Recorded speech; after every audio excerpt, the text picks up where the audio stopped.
Kevin, what?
Absolutely.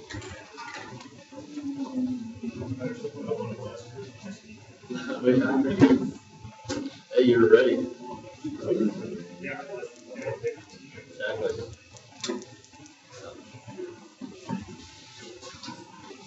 I have people often ask me if we're going to have a mass, Christmas mass. I said, well, you should come. We might not call it a mass, but we'll talk about Jesus, Christmas, and the meaning of Christmas. Yeah, exactly. And they say, okay, Father. Always amuses me when I get called Father.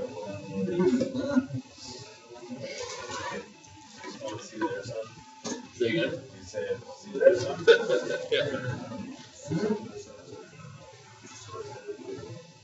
Well, thank you for that breakfast. What do you call that? Core casserole? Core Christmas casserole? Okay, no less. All right.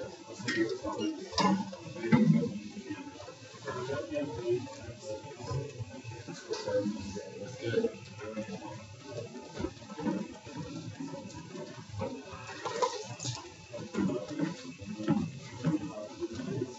Roll with it. Just in case. Meal's good.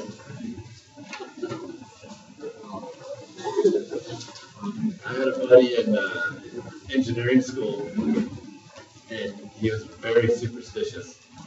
The dude was like 6'10", and he would bring shuttles to his exams, like physics exam or statics or dynamics or whatever. He'd bring this huge shovel, and every single exam was his good luck charm for his physics exam.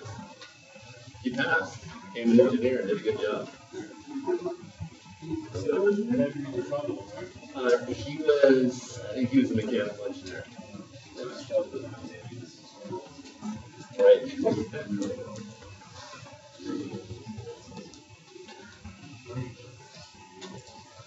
All right, fellas. Roland, thank you for bringing breakfast for the last and trust of the year. How many Vegas remote engagements happened in the last 12 hours, by the way? Only one? Okay. Only one. Yeah, this is all right. I only got 6 texts between 1 a.m. and 4 a.m. last night, so. Well, great to see you, gentlemen. Great to have you. This last and trust of the year. A little chilly morning. The weather doesn't know what it wants to do. Keep getting, I get advisories on my phone. It's either going to be bitter cold or a big old storm. Time a word of prayer. Father, thank you for the joy of being saved, of having your word, not having to guess about what we are to know and do for all things pertaining to life and godliness. But you've given us your word. What a great privilege it is to have your word, Lord. As we have this Bible, we are sobered by the fact that men and women literally shed their blood to produce a copy of this book in our own language. And so let us respond appropriately, reverently, in a manly, godly, biblical way to your word, which is reverence and study and application and obedience. And so thank you for my brothers this morning. Bless and greatly strengthen them as we study your word. In Jesus' name we pray. Amen. Anybody need the lesson from last week on Proverbs? We're actually going to just camp out in that. As I was digging into that, there's no real reason to move quickly past that. Only one? Two? From two Proverbs, please, Matt. Matt's on it. Ministry Jedi Matt. Before actually we get into Proverbs, I want to take just a couple of quick minutes. We have our Christmas Eve service coming up on Saturday. It's a tradition, not a biblical mandate, to gather on Christmas Eve. But we made a decision when we planted the church 8 years ago or whatever to do this because so much of the culture, pagan and secular culture, observes that tradition, sees it as, it's Christmas Eve, maybe I should go to a mass or whatever it's called. And so we see it as a strategic way to, have a shorter gathering, to have some good music and a gospel message. And so as there are many, many people lost, some with whom I'm sure you guys have been interacting this week. I know I have a little bit, not as much as I'd like to, but I want to take just a quick couple minutes, have a couple of you gentlemen pray. Just pray for the Christmas Eve service, for people to be saved, people to come, for the power of the gospel, the love of Christ, to go forward. Would a couple of us pray for that? Maybe Richard, would you pray? Just for God to bring people. Who else? Adam Colby, would you guys just pray for people to be saved and for logistics to go forward? Lost people who are hurting, people, struggles, and the weight of depravity does not take a holiday. And just that God would move in hearts of lost people. So many people need Christ and are grasping for wrong solutions and different things. Just take a couple of minutes, if you gentlemen would just pray real quick for God to move, to save, and to rescue people who are going to hell and need Christ. Just go and pray. Lord, we thank you for the opportunity on Christmas Eve to the gospel on display. Lord, we ask that we would just be, who need salvation, will be drawn by the source of it, that the hearts would soften, the scales would fall from their eyes, that they'd come to church at Cornerstone Christmas Eve, they would just, their eyes would be open to your truth, to their sin, their need for a Savior, their need for Christ, that whatever their motivations, whether they want to the family tradition or to placate someone in their families, or just because it's some sort of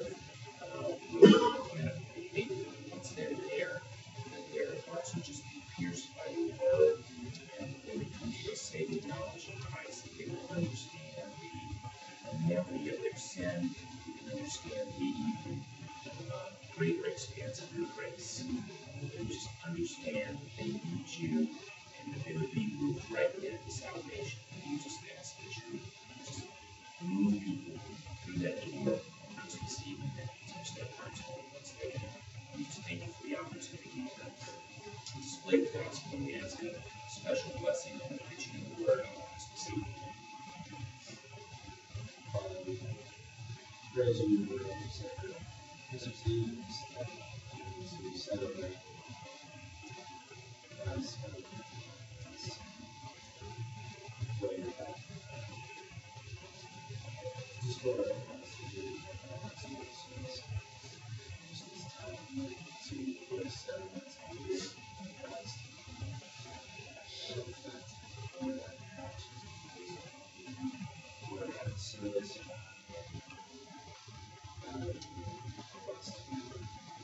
to have opportunities to share that, to take our commitments, season or any celebration. So pleasing to you, and strengthening us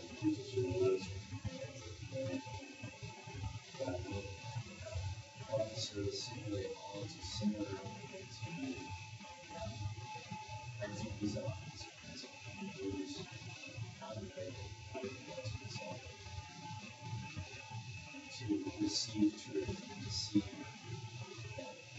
theirs and believe there is no to pray.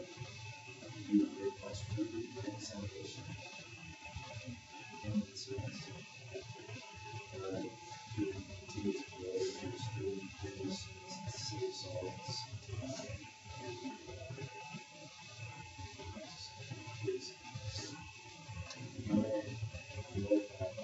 worship.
Okay, thanks guys.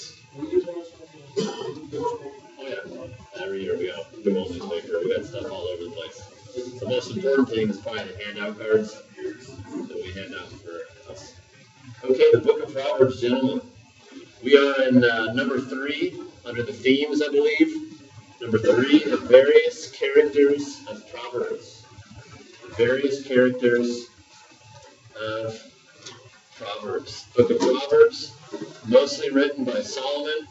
And we had a question last week. It was a good question. How could someone like Solomon write Proverbs when he was so wicked? 1 Kings 3 and on describes, he had 700 wives, 300 concubines. They turned his heart away from the Lord. 1 Kings 11, pardon me, not 1 Kings 3, 1 Kings 11. Of course, what's the answer to that? Solomon, the author of Ecclesiastes as well. How do we answer that question? Wrote it later. Yep. Yeah, Ecclesiastes was written later. Now, some believe Solomon was not saved and died not saved. I disagree with that because of Ecclesiastes 12, 13, and 14, and the book of Ecclesiastes as a whole. But, God works in spite of us, doesn't he? That's the answer.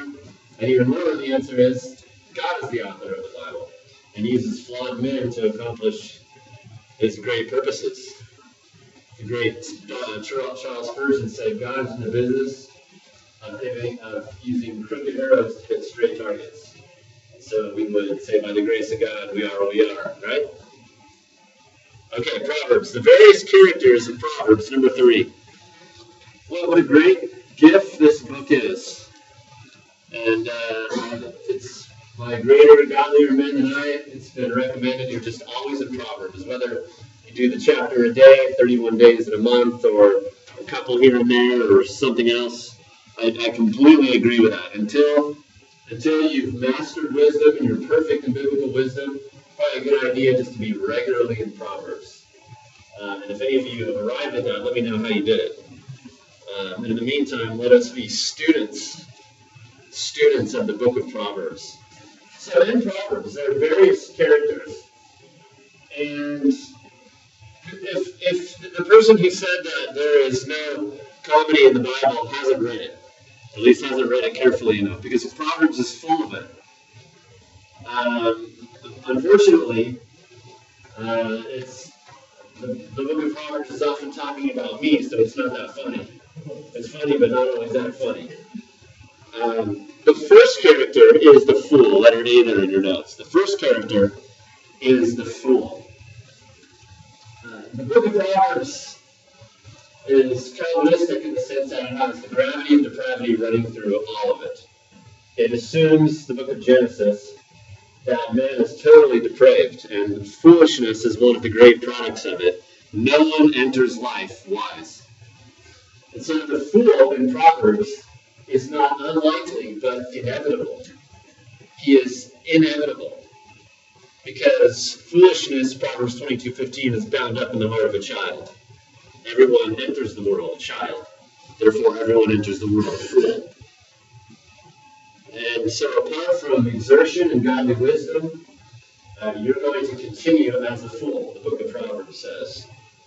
And so to end up as the fool in Proverbs, one must simply do nothing. Just govern at their own nature.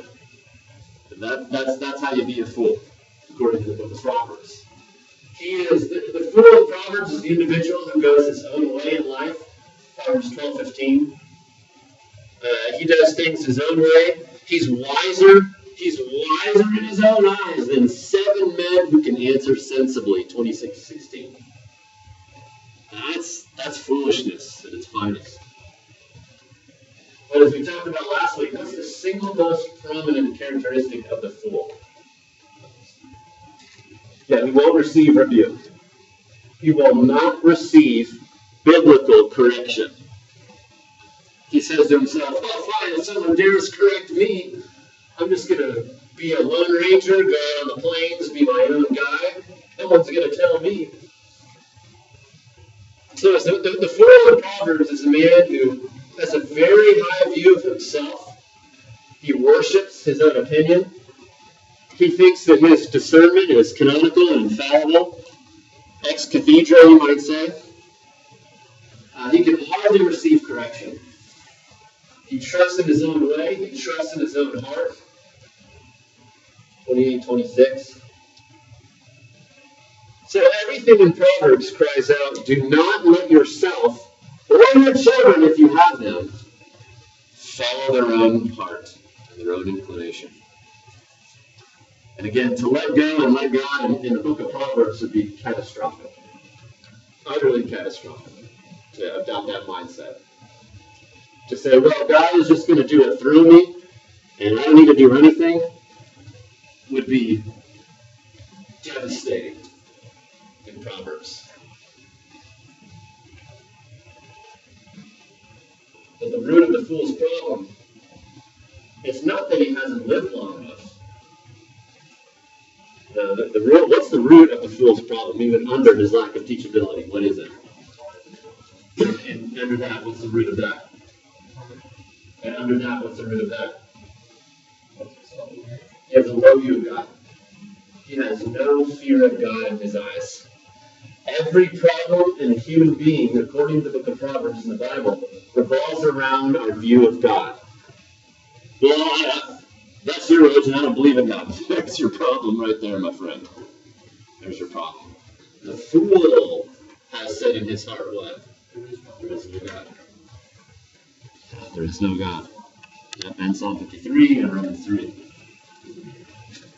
So all the rest of the negative characters in Proverbs have a little bit of the fool running through them, don't they? Which brings us to the second one. Letter B there, the sluggard. The Sluggard. Again, just a tragic comedy. Great comedy running through this, but also, for me personally, very convicting because I'm a sluggard, unfortunately, at various times in my life. It's the Sluggard, and I think I mentioned Derek Kidner's commentary on Proverbs last week. In my opinion, if there's one commentary you're going to get on Proverbs, it needs to be Derek Kidner's. He says some very telling and piercing things about the Sluggard.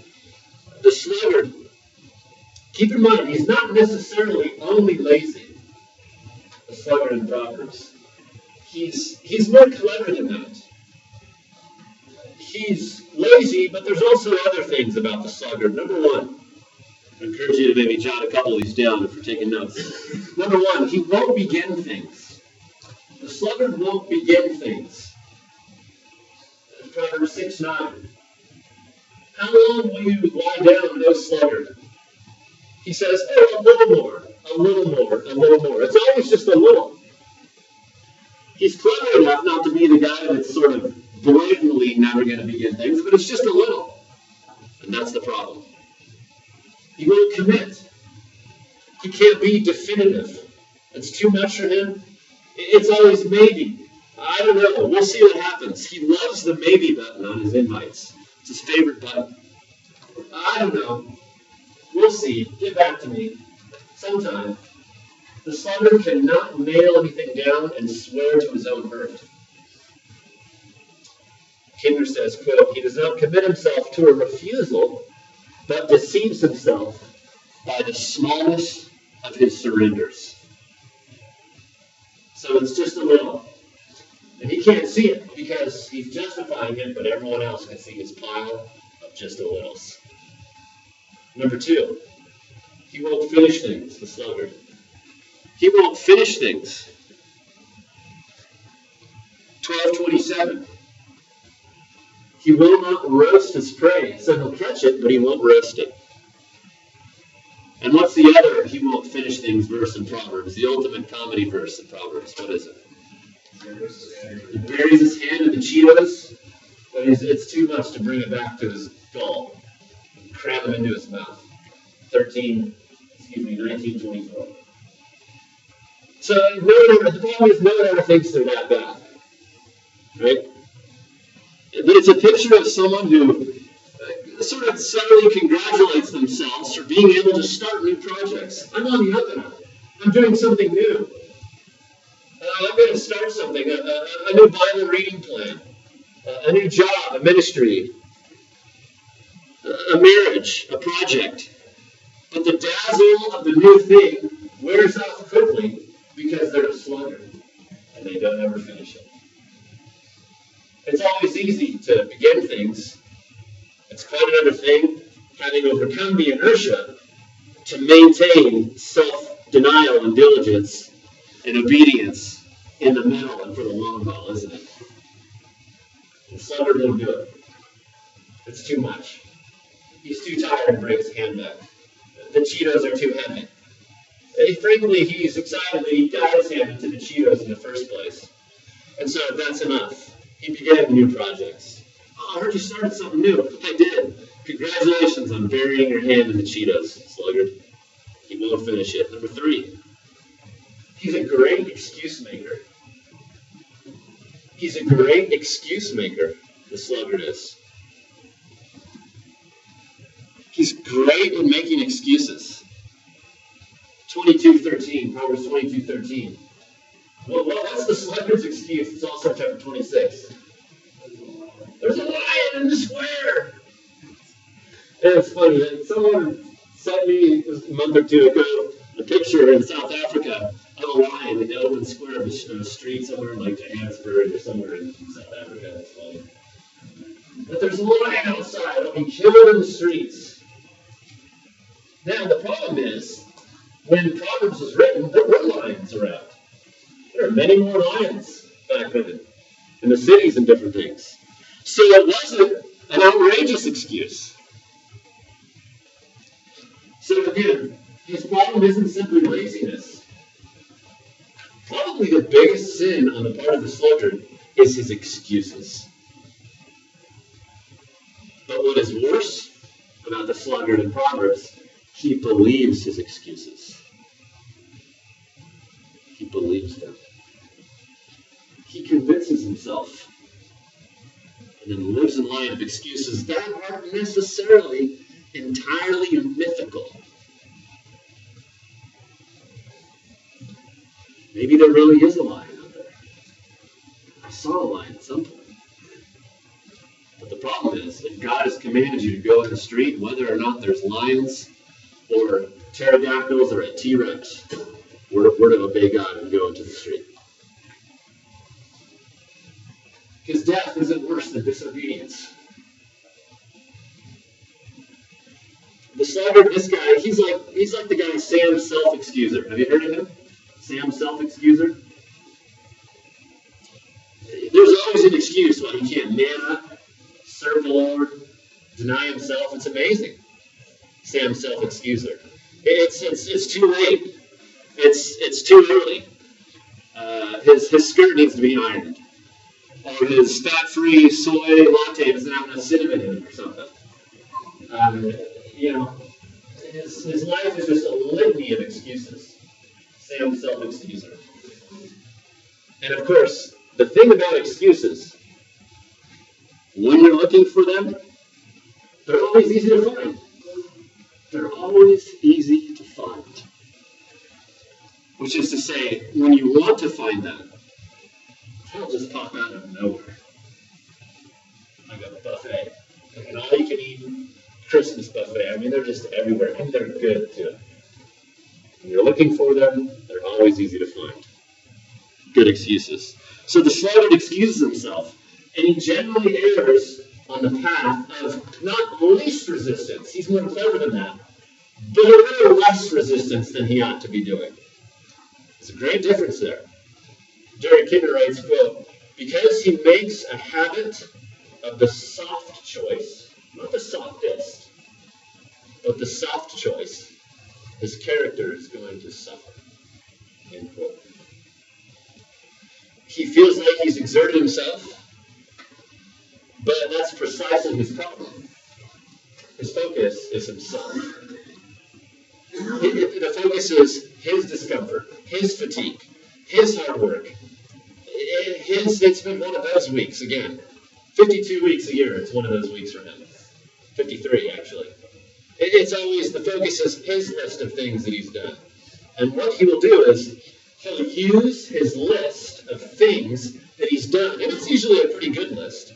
He'll use the list of things that he's done as leverage to get out of the sort of harder things that he doesn't want to do. So the stuff he does in life, it's not really for the Lord. It's about him. He uses his efforts to secretly praise himself, first, for what he has done, and second, for what he does not want to do. That's what he'll do. He'll pick and choose, cherry pick. And then he'll use this to sort of display himself to people around him. Look what I have done, therefore I don't need to do this other thing. It's never the least resistant path, just a little less, because it's a sluggard. Sam Self-Excuser. Sam Self-Excuser is also Sam Self-Focus. And so Proverbs 21, 25, and 26 says, his desire does what to him? Puts him to death. See, the issue with the sluggard is, it's not that he has no desires. In fact, 21:26 says, in Hebrew it literally says, he desires desire. What does that mean? About the sluggard, he desires desire. What's Solomon telling us there? It's very clever. He desires desire. What's that? He's always fixing. Yeah. Always fixing. Whether for good or for bad, but he's always fixing. And ultimately it's for himself. Letter C, the scoffer. The scoffer, he's the classic sign of a scoffer. He's similar to the fool. Proverbs 9:8, the scoffer. If you reprove him, he will what? He'll hate he'll kind of, he'll hate you as the scoffer if you correct him.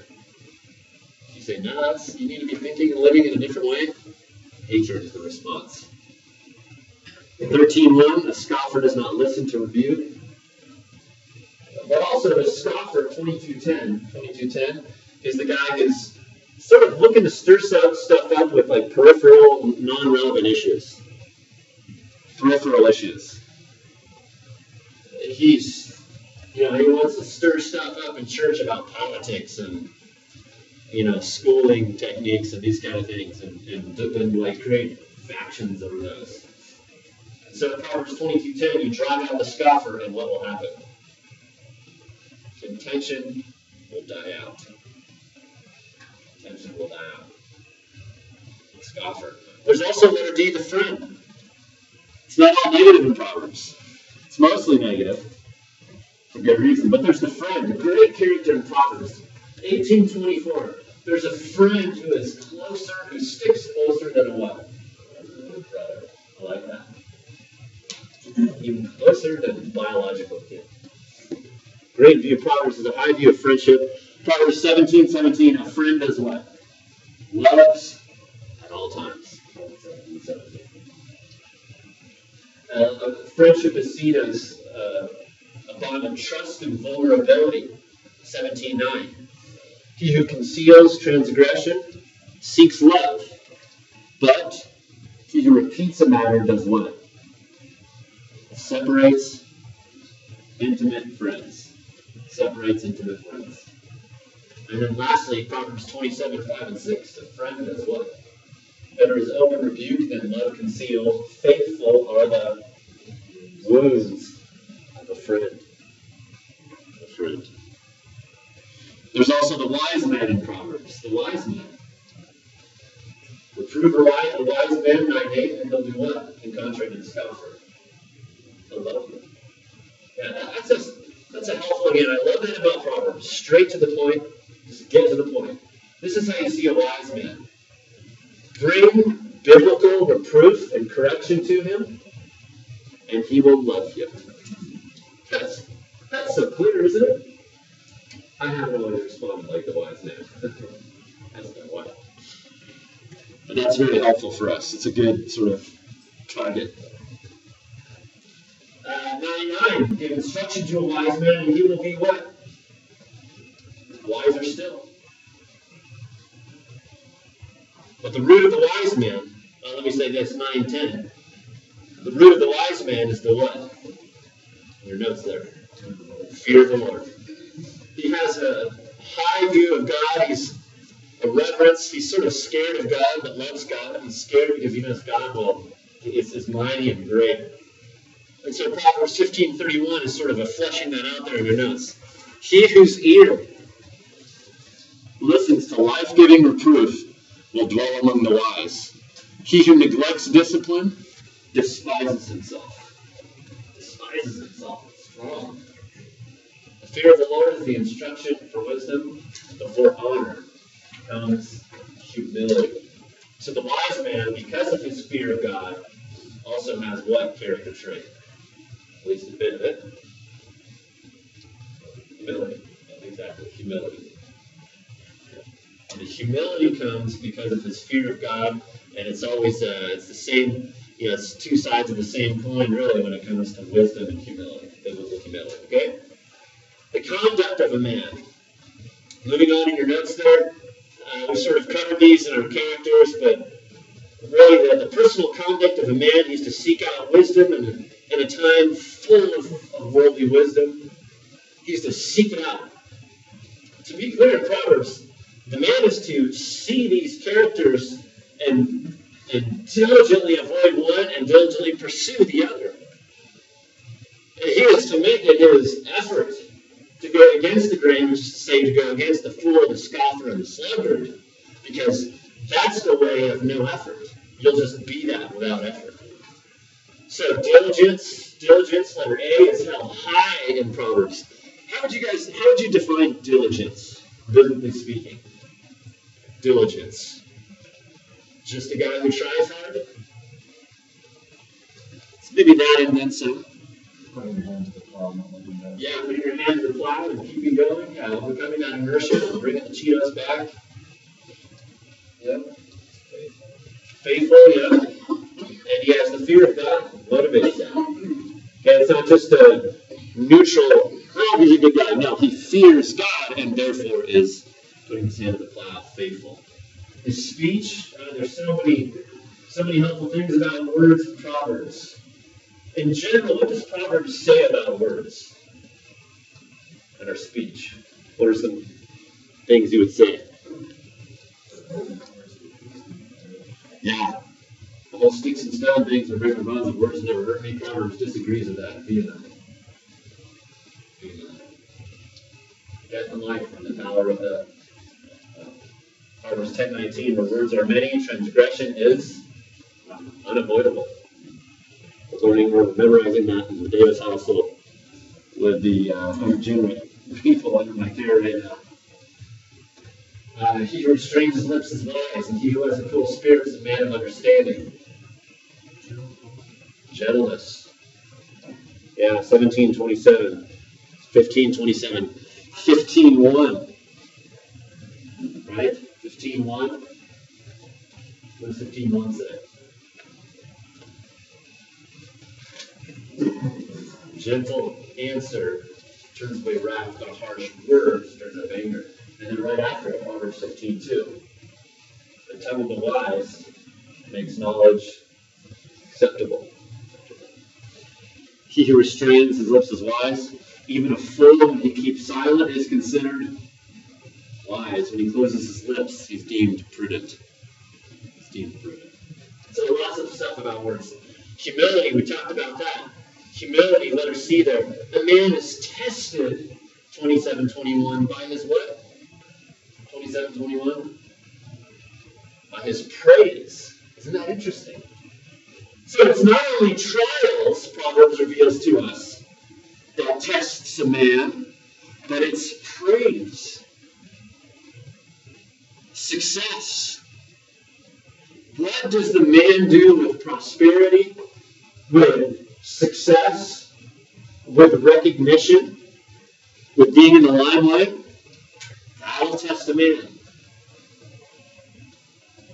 Proverbs 27:1. Don't boast about tomorrow. You don't know what the day will bring. So, a lot of the sayings you see from Jesus and in the gospel writers, you see them, they're in Proverbs. The New Testament men were men of Proverbs. Isn't that interesting? They're men of Proverbs. Proverbs 25:14. Like clouds. And Solomon was a man of the outdoors. He picks from all the outdoors and boom, gives us wisdom. Like clouds and wind without rain, so is a man who does what? Boasts falsely about his gifts.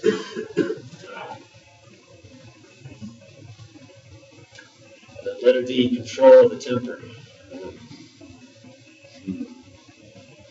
Control of the temper.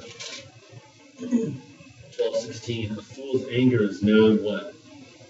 At once. But a prudent man conceals dishonor.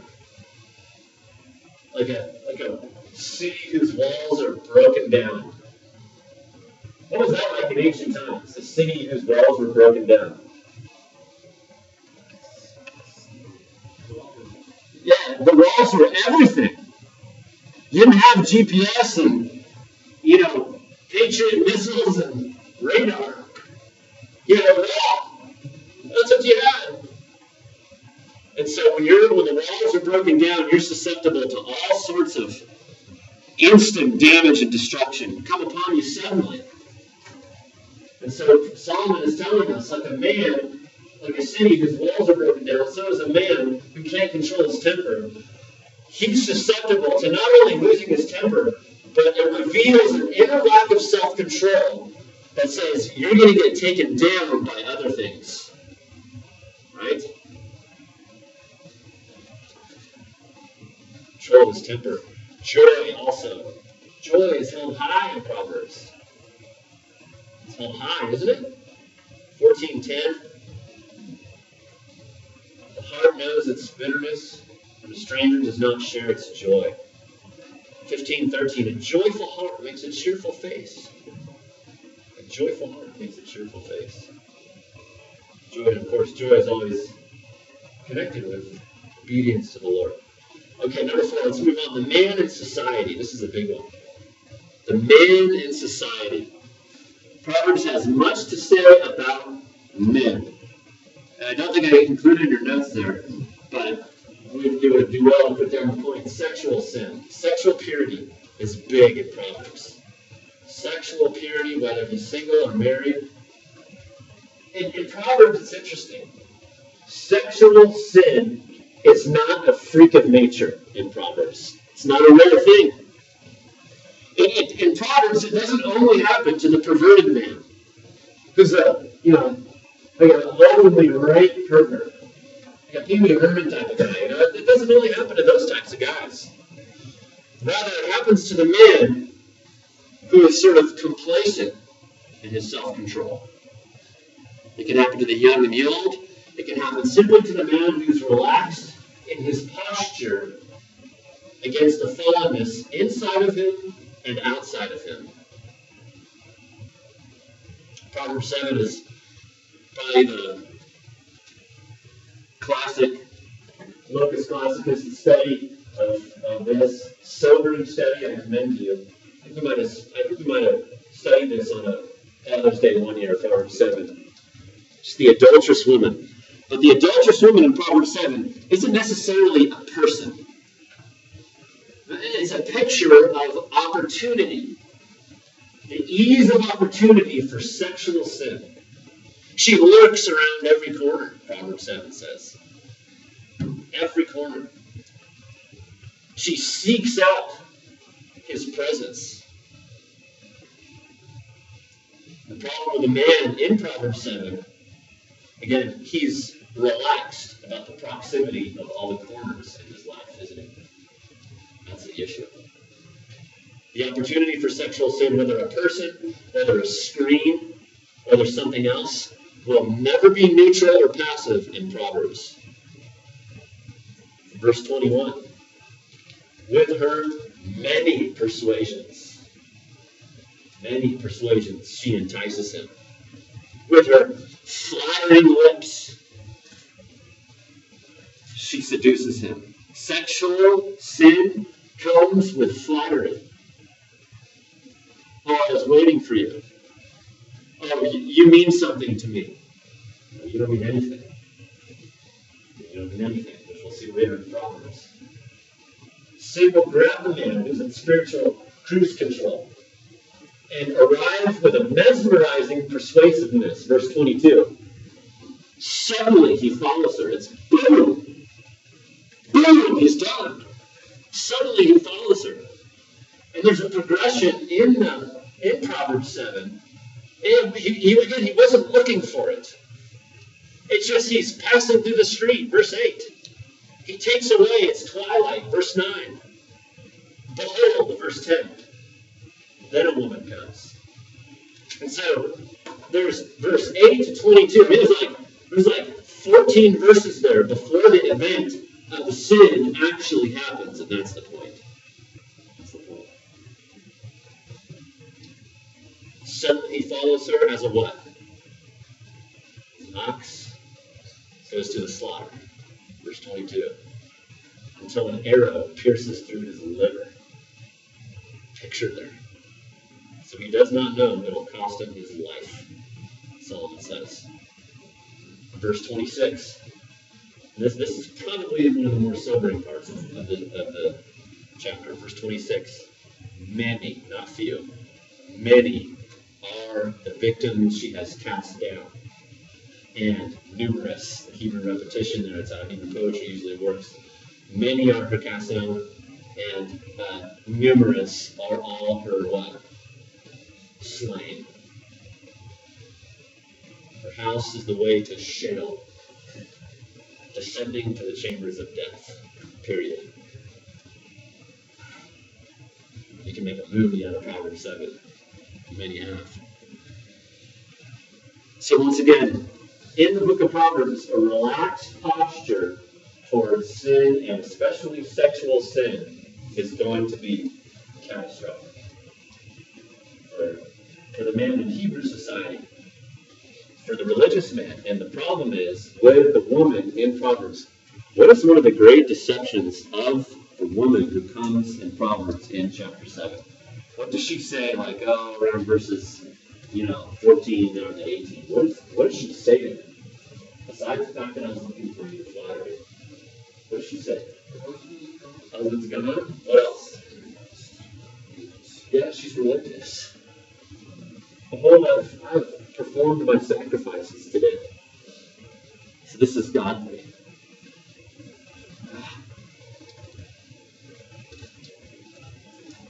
I suppose the guy Solomon with 700 wives and 300 sleepover girlfriends would know something about this. He's qualified to write about it. It's not saying necessarily that women are the problem, but that men and their lack of wisdom and self-control is. Men and their lack of self-control. Lots to say about that. Well, letter A, also family life. Family life. Proverbs has a high view of the family. Whether it's husband-wife with kids, whatever it is. A high view of family. Sexual loyalty, not just to the body, but with the eyes and the mind, are critical. Proverbs 5, 18 and 19. Be excited about your wife if you have one. Not just tolerant. This is critical in Proverbs. Wives. Oof. Lots to say about wives in Proverbs. 17:1. Better is a dry morsel and quietness with it than a house full of heat, feasting, and with strife. Pick which one you want. That's all it says. 21:19. Better to live in a desert land. Have you been to the desert in Israel? It's not like, Utah deserts. It's way worse. Better to live in a desert land than with a what? Contentious and vexing woman. Derek Kinner says, quote, the woman is the making or the undoing of her husband. Either a crown to him, or rottenness in his bones. 12:4. If she's wise and confident, 14:1. If she's biblically wise and discerning, she'll build up her house. But if she's not, she'll do what? Tear it down. And also, interestingly, I find this fascinating that the book of Proverbs concludes with a story about this biblically competent, sound wife. Proverbs 31, 10 through 31. It concludes with that. Why might that be? Why would that be?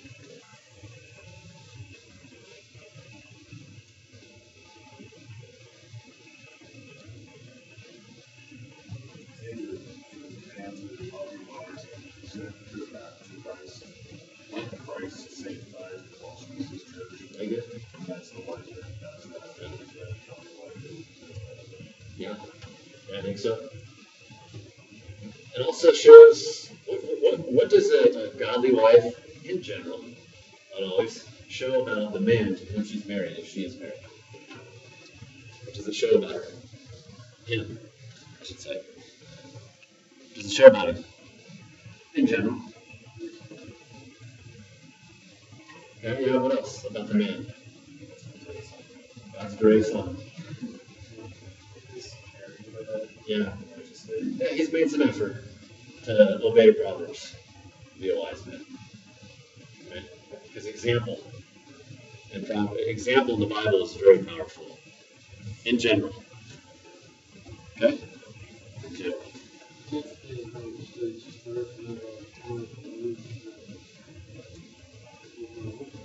It does say it over and over. And the corner of the roof in 1000 BC in Israel was a bad place to live. Bad place to live. Yeah, the woman in Proverbs 31 is diverse in her skill. She is stable in her emotions. Very important.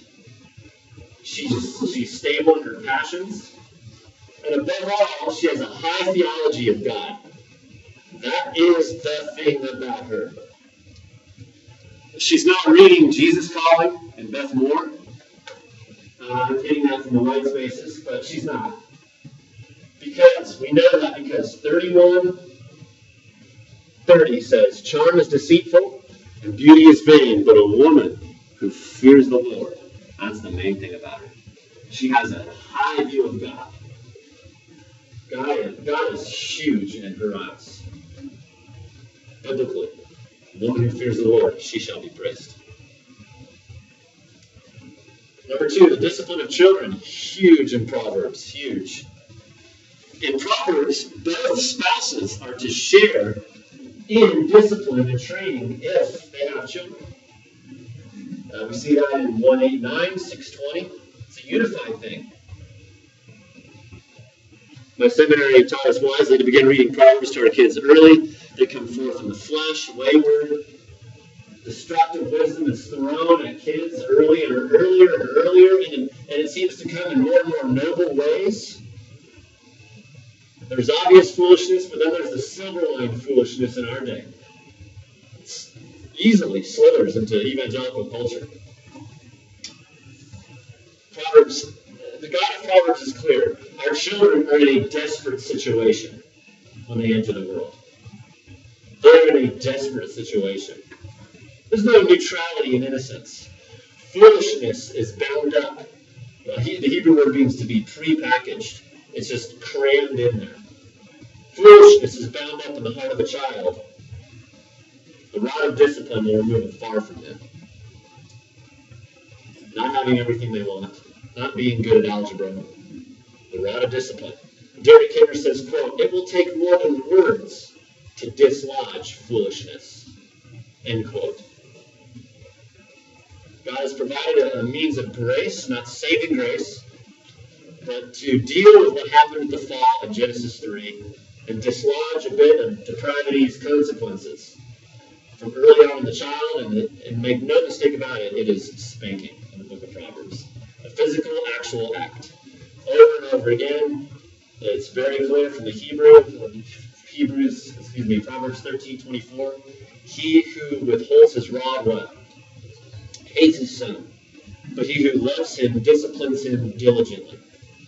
23:13 to 15, do not hold back discipline from the child. Although you strike him with a rod, he will what? He will die. He will die. You shall strike him with a rod and rescue his soul from Sheol. Wow. My son, if your heart is wise, mine will be glad. 29:15, the rod and reproof gives wisdom, but a child who gets his own way will bring shame to his mother. So, Proverbs doesn't promise the fruit of biblical discipline immediately, but neither does it promise the fruit of failing to discipline biblically immediately, hence the need to trust God in this. There are many warnings. Proverbs 22:6, you've heard 22:6. Train up a child in the way he should go, and when he's old, he what? Now, the traditional sort of evangelical understanding of that is it's a promise. You raise a child sort of how they should go, and not even if they veer a little bit, when they're older, they're going to stick to the good stuff you told them. It's not what that verse means. It is a warning. The phrase he should is not there in Hebrew. This is a warning. The verse, the Hebrew reads, start out a child in his own way, or according to his own way. And we covered this in our parenting class last summer. Even when he's old, he won't depart from it. So there's no should in the Hebrew. So what does the verse mean? What does the verse mean? 22:6.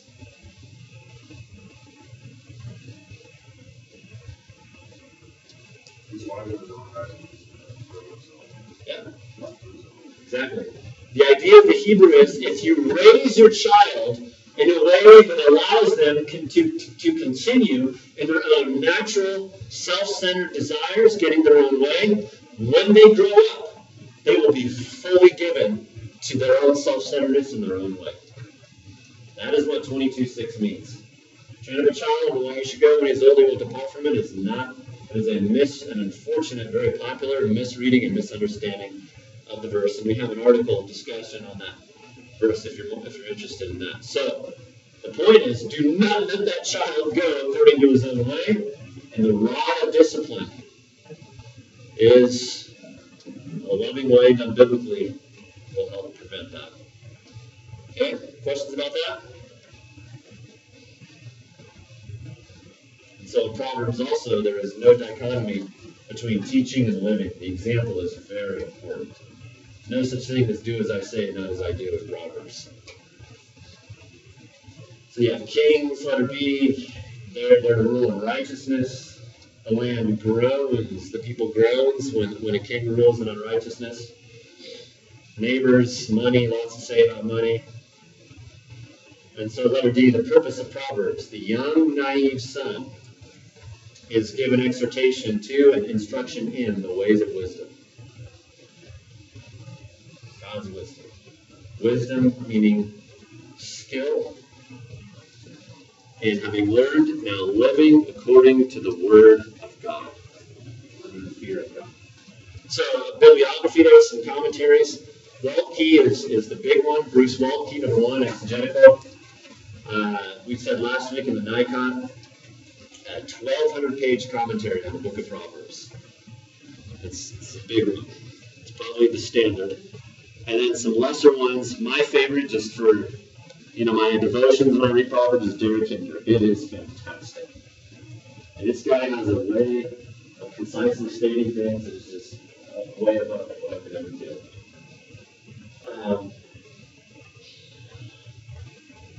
Preaching and teaching Proverbs, it's difficult to preach and teach. Notwithstanding the sort of instant clarity of some of these pithy sayings, it's difficult to preach because, do you take a bunch of them at a time? You do a theme? But usually you're going to do thematic. You're going to do like a study on the sluggard, or a study on, the husband or the wife or whatever it might be, something like that, or discipline, and then exposit those individual verses. We need to not only preach on Mother's Day, you never master Proverbs. You grow in it and grow in it and grow in it. And the Lord Jesus Christ is the master of Proverbs. He really is. You see, he's the one who lived it out perfectly. And again, as we talked about last week, the first couple chapters of Proverbs are simply given to say, hey, listen. Which evidences man's depraved condition. He simply has to be exhorted to even listen. And that section is valuable to preach in and of itself. Okay? 30 seconds left. We don't have the notes, but I just want to make a remark. The next book up is Ecclesiastes. Oh, gentlemen. Book of Ecclesiastes. I have the privilege of taking a semester-long class, 4 months, on the book of Ecclesiastes. Counseling in Ecclesiastes from Dr. John Street. And it just changed my life. I thought I knew something about that book. I didn't know anything about it. Ecclesiastes. Proverbs is about wisdom on how to live a good and a godly life. Job addresses how to think about suffering, and Ecclesiastes addresses the meaning of life. The meaning of life. And it's more simple, but also more complex than we might like to think. This book is detoured a lot in our day, and it's often misunderstood. It could very well be one of the most misunderstood books in the Bible, the book of Ecclesiastes. Okay? But with that, let's have a little prayer and we'll finish. Father, thank you for the value of your word. Like gold, more tastier than honey from the comb, more valuable than gold, yes, and much fine gold is your word. Thank you, Father, for my brothers who have made it out this morning. Bless them with your word. Strengthen us in your word. And may we be men who are teachable, who are wise in a world that is not so much. Strengthen us as we go into the Christmas season. Oh, may our hearts be full with thoughts of Christ and the incarnation and the cross at Christmas time is so important to think about. Father, strengthen us as we go and give us opportunities to speak about the glory of Christ. In Jesus' name we pray. Amen. Well, thank you for breakfast. Have a Merry Christmas, gentlemen. Happy New Year. We will reconvene. What is the 5th of January? 4th? Okay. So 2 Thursdays, back in the book of Ecclesiastes. Thank you again for your patience. I know we're going through this study a little slower than I had originally said we would when we started a couple months ago.